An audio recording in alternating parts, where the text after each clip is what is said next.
Mantan Kepala Staf Presiden Muldoko meradang, usai mengetahui adanya aksi premanisme yang mengganggu proyek pembangunan pabrik BYD di Subang, Jawa Barat. Mantan Panglima TNI itu meminta agar semua kelompok yang mengatasnamakan paguyuban maupun ormas, bila melakukan aksi merugikan segera ditumpas habis. Saya dukung apa yang dilakukan Gubernur Jawa Barat, tumpas saja semua itu, kata Muldoko di Jakarta, pada Rabu tanggal 23 April tahun 2025. Muldoko berujar, jika masyarakat seharusnya ikut membantu dan membantu kelancaran proyek investasi. Menurutnya, situasi kondusif perlu diciptakan agar pihak-pihak terkait mau membuka lapangan pekerjaan.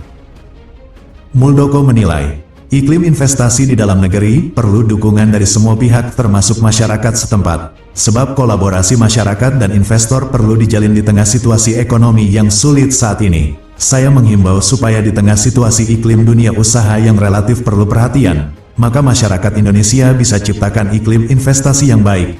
Jangan sampai pengangguran makin banyak tapi malah satu sisi ironis, ucapnya. Dengan waktu itu ketika ramean maraknya premanisme, itu banyak sekali investor yang akhirnya mengurungkan niatnya untuk membangun di Kabupaten Subang.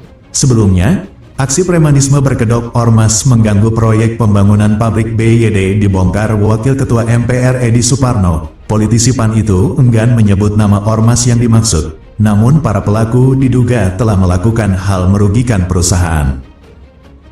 Edi mendorong meminta pemerintah untuk menindak tegas para pelaku di balik kasus premanisme ini. Sempat ada permasalahan terkait premanisme, ormas yang mengganggu pembangunan sarana produksi BYD. Saya kira itu harus tegas. Pemerintah perlu tegas untuk menangani permasalahan ini, kata Edi dalam akun pribadi Instagramnya. Menurut Edi, apa yang dilakukan ormas itu tidak bisa dianggap sepele. Jika kejadian terulang, bukan tidak mungkin bakal merusak iklim investasi di tanah air. Meski isu gangguan ormas menyeruak, BYD akhirnya menanggapi isu tak sedap tersebut. BYD menjamin jika pembangunan pabrik di tanah air tetap berjalan seperti yang telah direncanakan.